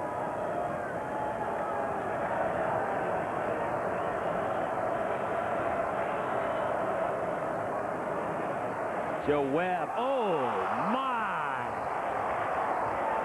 That should have been 6 going the other way. Rico McCoy had his big paws on it, couldn't corral it. Well, again, Tennessee is playing zone coverage, and so those linebackers have their eyes on the quarterback, and he's breaking on that underneath route. Good job by McCoy to be where he's supposed to be, but that'll be one when he gets back to his room tonight, he'll be dreaming about it. 2 out of 9 today for UAB in 3rd down opportunities. They came into this game at 50% in their first 2 games, 16 out of 32. Webb will throw it. That's Forrest, but he backpedaled and may have lost the 1st down. He needed to get out over the 41, and that's where he was. And then his little spin back might have cost him the 1st down. And I think if you were UAB here, Dave, you got to consider going for this. I know you're on your own 35-yard line, and they're going to kick it away, but certainly got to think about it. They need about 3/4 of a yard for the 1st down. But Forrest, you see where he caught it. He was already across the 1st down line. Yeah, and that's the momentum bringing him back. All good receivers are taught to come back to their quarterback, and that's just him trying to finish the play. Swayze Waters with a high kick. Was a good coverage kick. Fair catch called for, and Dennis Rogan will catch it. Tennessee will come out and take over at the 24-yard line. With that, there's a break of the action. Tennessee 21, UAB 3. Back after work from your local stations. Gorgeous day, but a warm day here in Knoxville, where Tennessee leads at 21-3. Volunteers take over the 24-yard line. Montario Hardesty in at tailback. Brompton will hand it off to Hardesty. Runs right into Anthony Barnes, junior out of Hazelhurst, Mississippi. But Arian Foster on the sidelines on the last drive, Dave, accumulated 74 of the 80 yards on that drive. Dave, he's a senior running back, an all-SEC performer, and we talked to him yesterday, and you could see it in his eyes. He had a chance to maybe go to the National Football League last year, but he came back for one reason. That was to win an SEC championship, is what he said. And boy, he looked like an SEC champion on this drive as he got him down there, and Hardesty cashed it in. But Arian Foster doing a great job. Just 4 yards shy of 100 against UCLA 2 weeks ago. And with 100 here today, that pass is caught by the fullback Kevin Cooper. Not much happening on that play. But Cooper opened up. He was a big factor against UCLA. He caught 4 balls out of the backfield today. Well, whenever you have this kind of passing game where you got a controlled passing attack, your fullback has got to be able to catch the football because you're going to work off play action. Normally the fullback's going to be open in the flat for some of those cheapy throws, and that's where they got that one there. 3rd down and 8.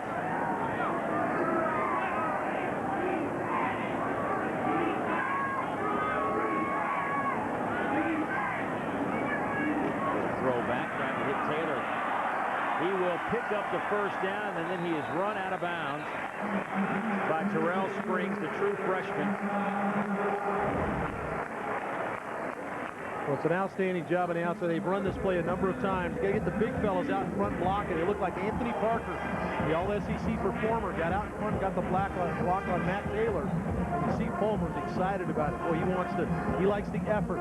That's the big fella, 300 pounds, getting out in front, getting the block for Taylor. Gerald Jones also a nice job on the outside, too, pinning his guy against that boundary.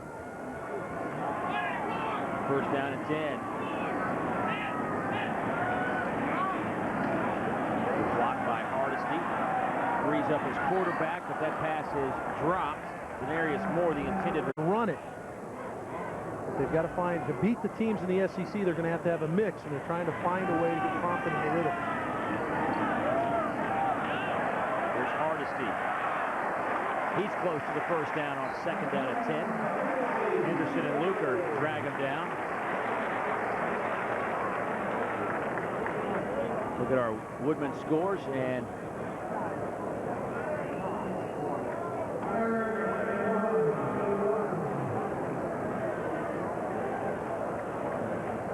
Cutcliffe in a battle. Kind of a renewed feeling in Durham for the Dukies with Cutcliffe there.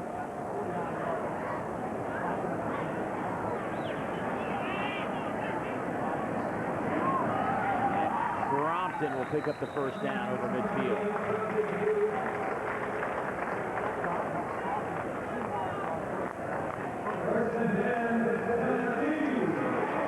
Tennessee with 124 yards on the ground has held UAB to 54.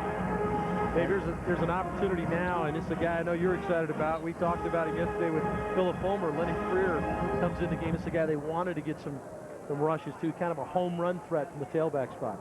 Sophomore out of Tatum, Texas. Didn't see any action against UCLA. With Jones in motion. The toss sweep to Freer. He is swarmed at the 45-yard line. Well, the announcers for this game are selected and compensated by Raycom Sports. This broadcast is a copyright presentation. Any use of this broadcast without the express permission of the Southeastern Conference and Raycom Sports is prohibited.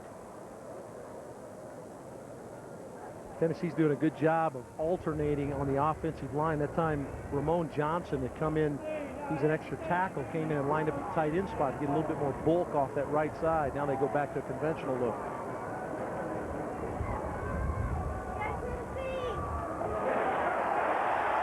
There goes Lennon Creer. Nobody will touch him, and there's your home run, Dave Archer. 45 yards. Well, it's an outstanding job whenever you get that kind of crease through the middle that the offensive line is going to provide that. And, boy, they've really leaned on this big offensive line. McClendon is going to get the block on Drew Miller, and that's what Freeze clears. And he gets down to the right sideline. Lennon Freer talked about it, Dave. Big speed. Philip Fulmer said we got to find a way to get him in the game, get him some touches. Well, that'll endear him to his head coach. He'll get a few more with that. Point after is up and good. UAB's defense has been pretty good today. The big play has been their downfall through the first 2.5 games, and they give up another big one there to Lennon Creer. 210-pounder with excellent speed. Just his second touch of 2008. He takes it 45 yards for the touchdown.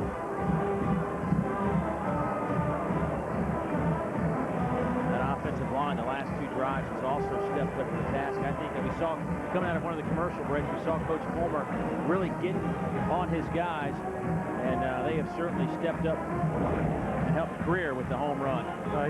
Here's your guy right here. He's going to get the block. It's going to allow Creer to get right in there.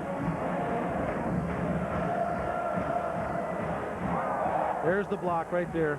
Picked out the wrong guard, my bad. But McClendon does a great job of folding from that left side to get the block on Drew Luker, the freshman corner, the freshman linebacker.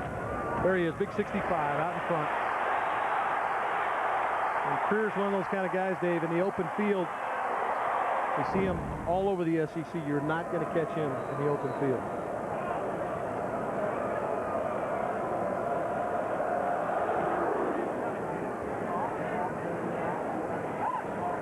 Forrest from the 1. Rantrell this time, he's had a pretty good game returning kicks. Stopped shy of the 20. Denarius Moore led the way for the Big Orange. The UAB will come back out with 91 seconds to go here in the third quarter. It was a 14-0 halftime advantage for Tennessee. It's now 28-3. Well, UAB's got to get back to doing what they're doing in the first half. They've got to control the clock, move the chains, take those little chunks of yardage, 3-4 yards, and try to stay on the field as an offense.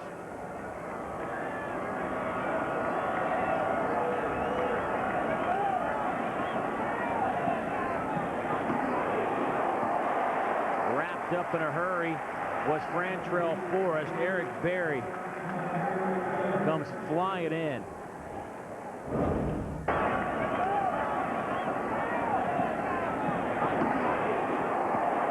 We talked to Eric Berry yesterday, Dave, and his growth from a freshman. He had a great freshman year, but his growth, you could already see, he sees things just a count quicker already as a sophomore, and that play was all over the flat. Webb will tuck it and run. He will pick up the first down.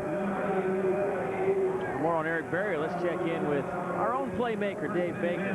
Hey, Dave, I thought one of the best stories we've heard in a while was yesterday was when John Chavis was talking about what Eric Berry did last year. You know, obviously he's picked up some stuff from his dad, who was a great here at Tennessee in the 80s. But Chavis said when he played here, he'd be in defensive meetings. Coach would go, "You understand, John? You understand?" He said, he shook his head, "Yep, yep, yep." So he didn't understand any of it. He just went out and played. He said that's what Berry did last year, but he's not only playing now, but understanding as well. Flag down, pass is caught across midfield, but thinking that'll come back. Darrell Harris was the target. Well, that's one of those ones where Joe Webb was in survival mode, and the offensive line was trying to help him. He reached out and grabbed somebody, or illegal block, but wanted to screen right, faked it, and we're going to throw the fade down the left sideline. But Tennessee did a great job of taking it away. Holding on the offense, number 68.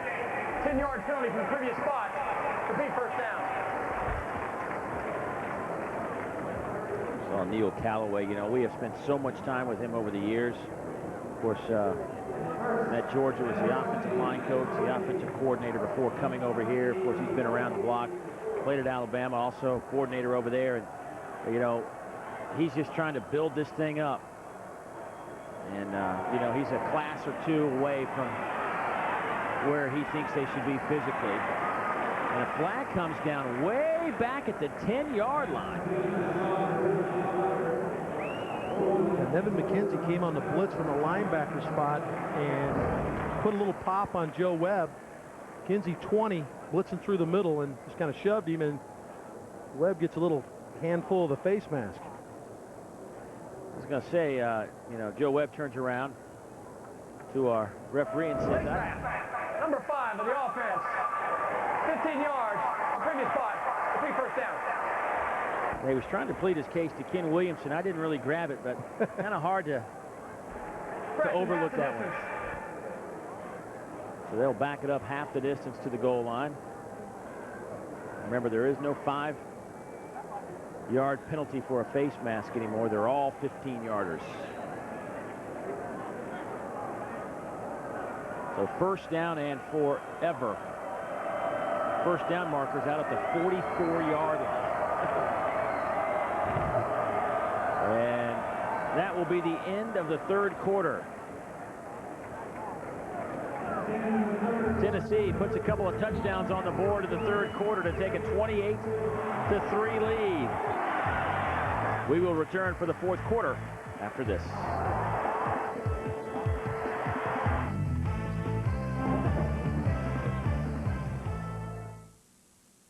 Watching Tennessee open up the 2008 season, the 87th year they have played here at Neyland Stadium.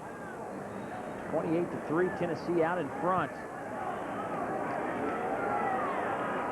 Not the largest crowd in this building. 109,061 back in 1994 against Florida.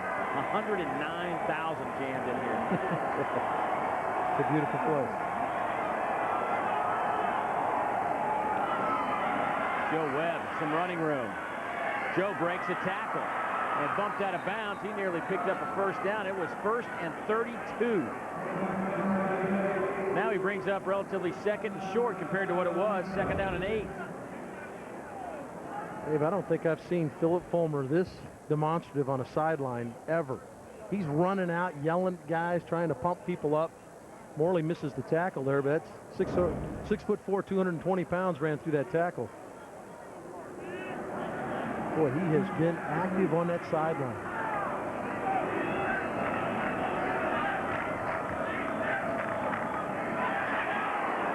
Picked off. Alex Wilson.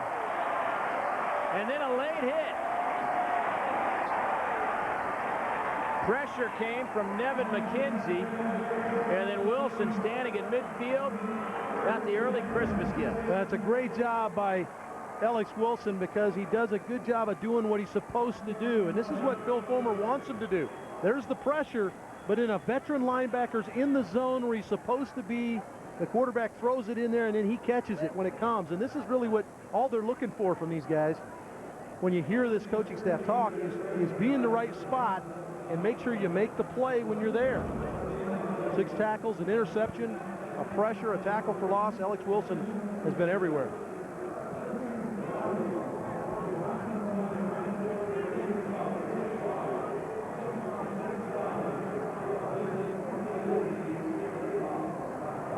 During the return, the block in the back. Return team number 84.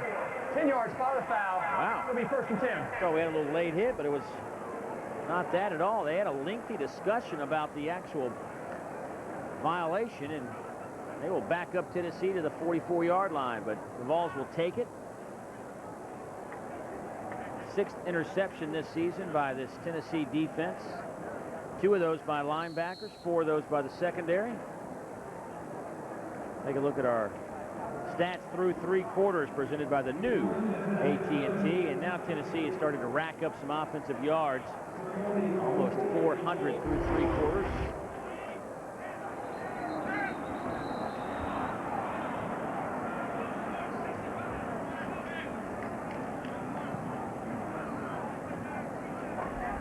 Prior to the snap, ball stop on the offense, number 65. 5-yard penalty. It remains 1st down. Jonathan Crompton, 17 out of 29, 222 yards today.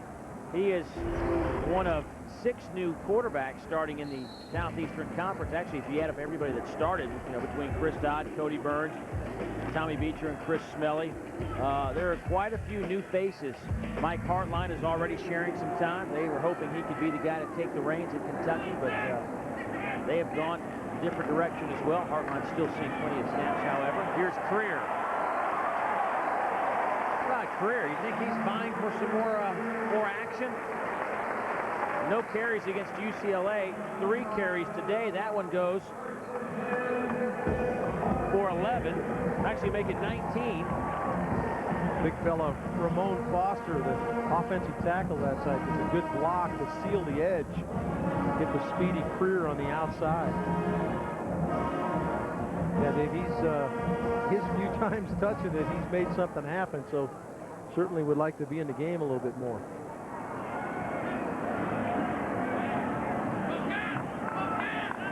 So 3 carries and 66 yards for Lennon Creer. Crompton throws, passes, caught. That's Brandon Warren, the tight end, with his first grab this afternoon. And the crowd clapping because the tight ends made a grab today. That was a high fastball from Crompton, too. Did a good job of squeezing it. One that Stocker dropped a couple times today, Dave. Brandon Warren, of course, we mentioned the transferred in from Florida State. He was a 2006 All-American down in Tallahassee. 28 catches there with 300 yards. Came back to Knoxville to be with a sick mother. Lennon Creer picked picks up the first down to the 31-yard line.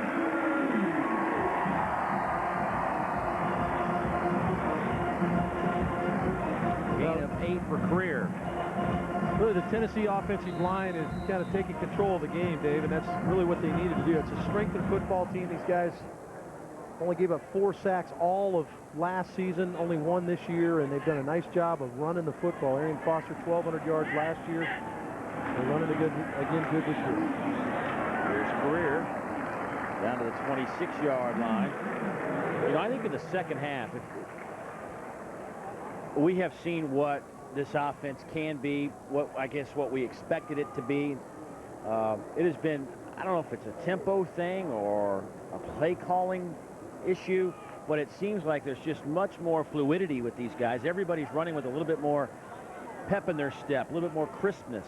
And I think it came from whatever talk was handed down to the offensive line. I think that's where it has to start. Big fellas up front have to control the football game physically and let these skill guys do their thing. Here's Moore. Needed to break a tackle, takes it inside the 15. That'll be a first down. Springs holding on.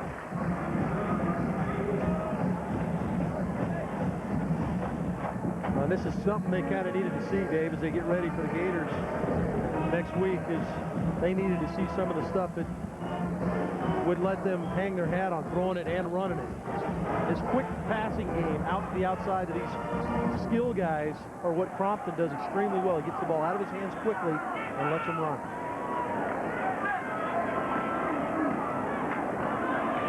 Greer bouncing around inside the 10 to the 8.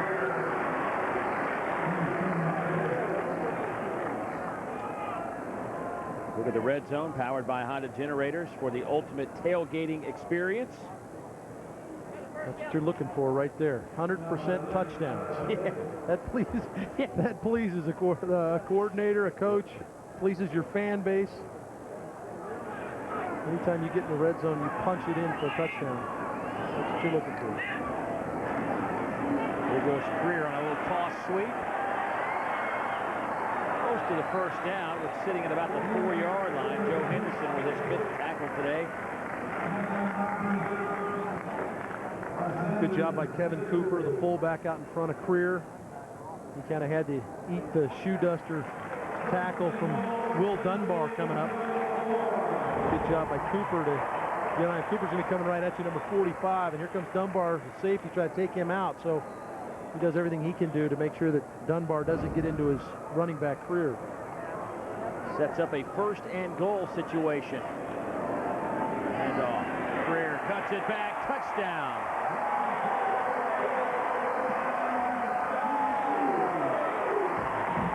Lennon Greer, 8 carries, 93 yards, 2 touchdowns. Welcome to the game, Lennon Greer. Well, Dave, we mentioned at the beginning of the game that this size differential between Tennessee's offensive line and this defensive front 7 for UAB would eventually grind them to a halt. And it has. The size just pushing UAB around. 40 pounds a man, Tennessee outweighs UAB across the front. Point after up and good. 35-3. Tennessee now leading here in the 4th quarter.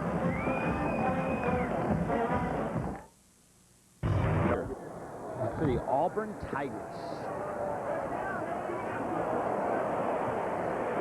Kickoff out to the 25 for Antrell Forrest. Then don't forget, big game for the Dogs. They enter SEC play today against South Carolina.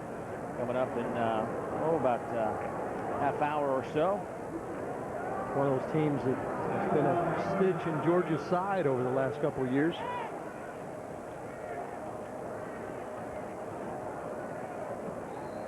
You and I get to conference play next week as we head over to Fayetteville to see the Crimson Tide and the Hogs. Really excited about that matchup. What Nick Saban has been able to do with his young group of players.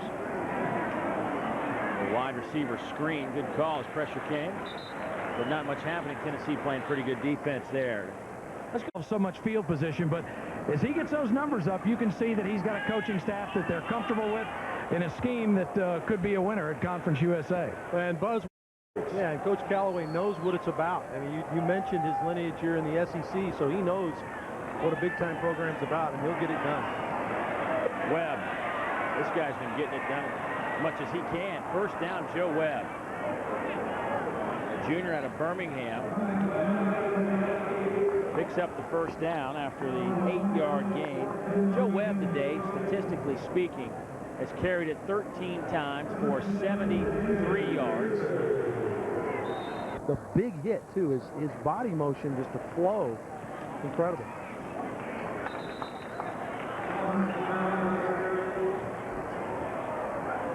A little scuffle going on after that play. Dan Williams, number 55 in orange, involved. See what transpired after the end of this play.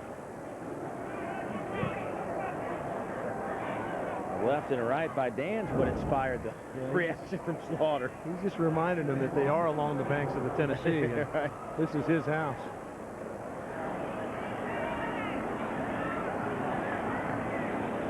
Out of the shotgun. Here's Forrest. Boy, he is a big-time player. Stiff arms one, can't stiff arm two. And a big pickup down to the 33-yard line before Adam Myers-White runs him out of bounds for the yard gain.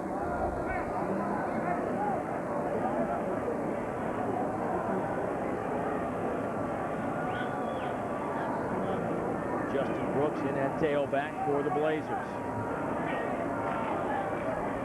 Big hole on the left side. Gain of about 6. Kim Helton, former head coach at Houston, the offensive coordinator, longtime friend of Neil Callaway, running the offense for UAB, and we had a chance to talk to him at length earlier this week. And he one of the things he talked about was the fact that he's still got a lot of friends and family over in that Houston area, and it's been kind of weighing on him a little bit. I would think that anybody has people over there obviously very concerned, and he wanted us to pass on the best and let them know that he was saying a prayer for them, that they would get through things okay. That pass is picked off by D'Angelo Willingham at the 4-yard line, looking for Wright. And Willingham just read it and played it well and picked up the interception, his second this season.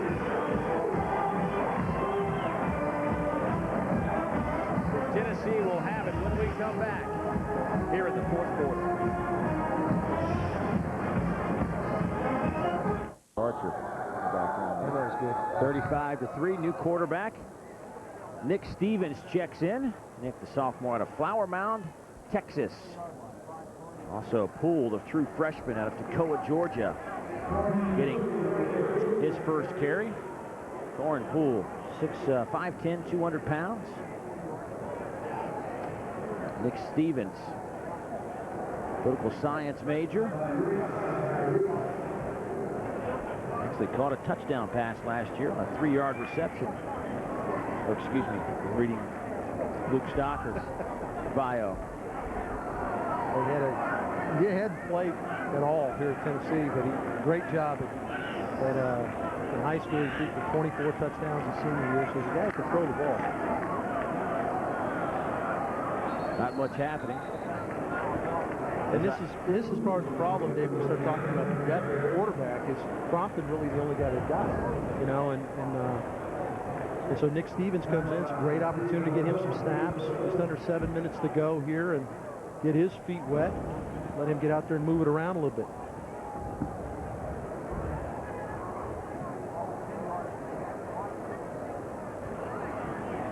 Well, you know this, that the Florida Gators are next in line. As soon as this one is over, this Tennessee staff will lock in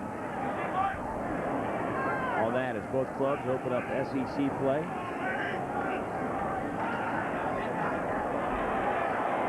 Stevens, nice throw over the middle, pass is caught. And that is Warren with a big reception out to the 44-yard line. A 41-yard pass and catch. Did I mention he could throw it a little bit? Yeah. Yeah, he did. This is a great opportunity for Nick Stevens to get in the game and throw it a little bit. And a great job of finding the big tight end down the middle. Warren does a good job of getting one-on-one coverage, throwing it out of your own end zone. And how about your first throw as a Tennessee Volunteer? You hit the big tight end down the middle for a big gainer.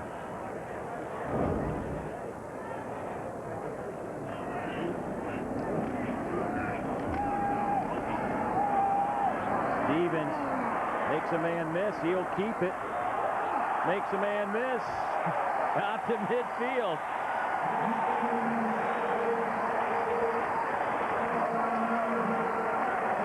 Gain of 6. Well, he shows he's a little fleet of foot as well. 6'4", 215 pounds, makes a guy miss. And gets to the sideline. What I like there, Dave, is he hasn't played a lot, did not throw it into coverage, took care of the ball, got what he could get, and got out of bounds.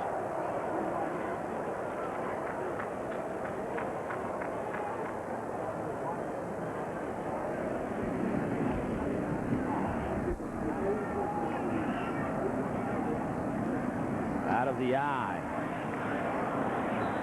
Gain of maybe a yard by Poole. DJ Reese picks up his 4th tackle. You know, when we were talking to Eric Schumann, the defensive coordinator at UAB, I was saying, you know, Coach, you don't have a lot of size up there. You know, maybe the biggest guy around 270. And he stopped and he says, who's 270? I would love a 270er. Yeah, he doesn't have a lot of size, but what they do play is with a lot of motion, a lot of motor. They've given it everything they've got up front. They're just overmatched size-wise. Stevens throws a bullet. It's intended for Quentin Hancock. That goes incomplete.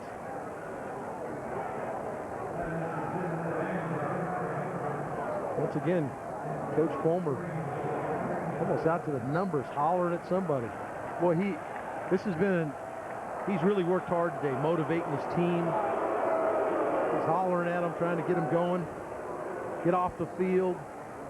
Yeah, he's coaching hard. He's upset there at Big Ramon Johnson. Didn't like what he did on that last pass protection job. See our Academy Sports down and distance marker telling you it's 4th down and 4. And here is Chad Cunningham. This ball will hit and die at the 19-yard line with 4:28 to play.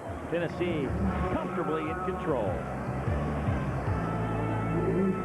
Tennessee out in front of UAB, our Alltel game of the week, and most of the 98,000 that were on hand have headed home. UAB, Will Webb, Frantrell Forrest. Well, this football season, it's all about you, 10 friends, and a private jet. Enter the Alltel My Circle Gridiron Getaway for your chance to take 10 friends on a private jet to any regular season game. The ultimate VIP experience. For your chance to win, text SEC to 57533 or visit alltelfootball.com.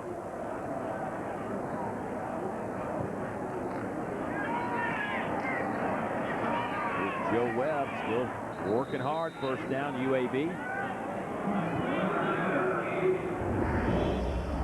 We talked about this Tennessee defense was going to have to try to find Joe Webb, and they're going to play a lot of zone, watch his eyes. Eric Berry gets the interception, snuffed out a drive in the first half, but they slowly turned up the pressure on Webb and were able to come up with some interceptions, and did a nice job for John Chavis. They really played at a high level today.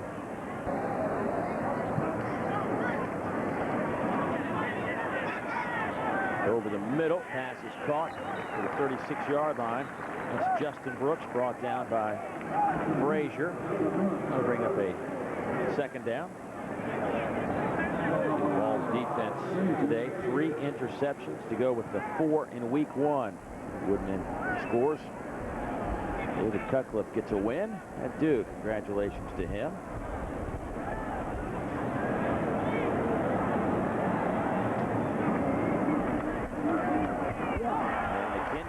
That ball in the air. Boy, McKenzie, when he's in the game, he seems like he's always coming with pressure. Yeah, he's a guy who has a good feel for it, Dave. Former safety. We know he had the interception 2 weeks ago against UCLA and returned it for a touchdown, but he done a good job of, like you said, on the pressure looks. He's got good ball skills, gets his hands on the ball. 3:02 to play in this one. Talk about Georgia, South Carolina coming up in a few minutes. I think another big one tonight, Auburn and Mississippi State. That's a game that Auburn got surprised by the Bulldogs last year at Auburn, so they go down, take on the Bulldogs at their place. Flag down, near side, 35-yard line.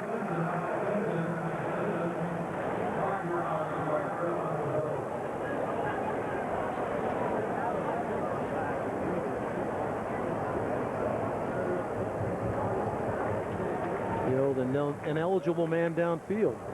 There is Brent Vincent getting his first action today.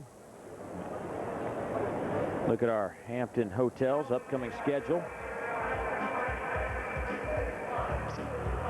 See, Tennessee will wait for Florida, and then they will travel to Auburn. I mean, that's... Well, it gets a lot easier for the Vols, doesn't it, after yeah. this? You know, there's Arian Foster. Well, I really thought Dave in the second half, he kind of put the team on his back there in that drive, kind of kick-started the whole operation. You know, they had 14 points in the first half, and they came out and needed something to kick-start them in the second half, and really Foster loaded them up and carried them. And, you know, he had 72 or 74 yards on that 80-yard drive for a touchdown.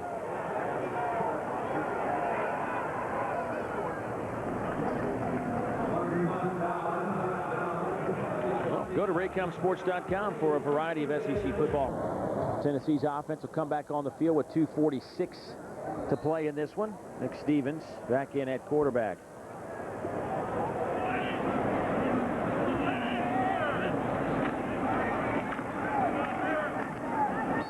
That handoff goes to Poole. Let's go downstairs, check in with Dave Baker. Buzz, what do you got? Dave, you were talking a little bit earlier about Arian Foster, apparently talking to the folks on the Tennessee sidelines. Been a little banged up coming off that first game.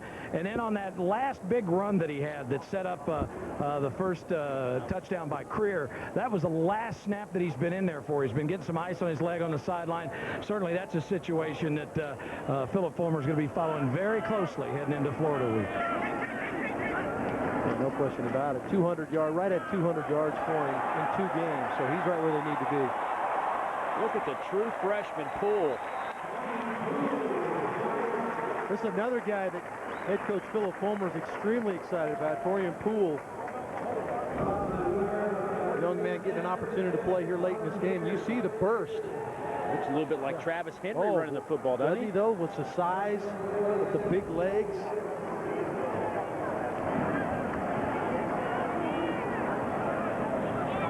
There's a lot of guys that can carry the football on this team. Again, I mean, it seems like we say that every year. There's always multiple running backs.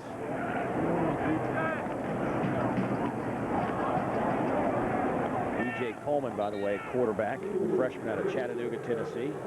Dave, Cody Sullins, there he is right there, number 66. He's one of the young men that come in and the volunteer player. He's a walk-on. He does everything he can do to try to make this team and try to get better, both at school and on the field. And he was awarded a scholarship on August the 19th with a couple other players, Nick Reveiz being one of them. And it's a ceremony that Coach Fulmer does, and he gets the team together. It's a closed-door ceremony and really a neat deal, and something that Coach Fulmer really treasures, and having an opportunity to do that, present a scholarship to a kid that has really busted his rear end and tried to make something of himself. Cody Sullins, congratulations on that. Those guys are the ones that love Tennessee. He says, you know, those are the guys I give those to.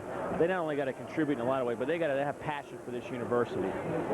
And you know, Philip Fulmer certainly does. I don't think anybody wants to win any more for this university and do more for this university than the man on that sideline. No question about it. And those are some of the stories that kind of go untold about these coaches and what they do for this program and how much they admire guys like that have the passion to be a volunteer.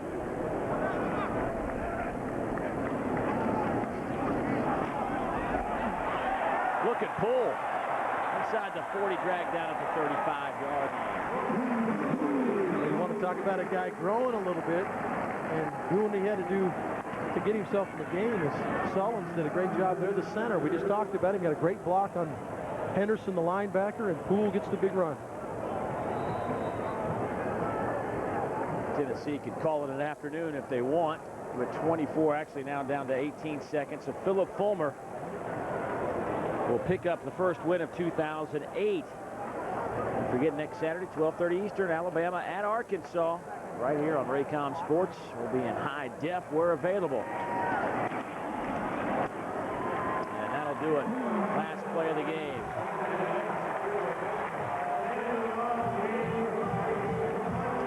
Neil Callaway, his team gave a valiant effort but just ran out of gas against a bigger, stronger, faster Tennessee team. Tennessee wins it 35-3. Back in a moment.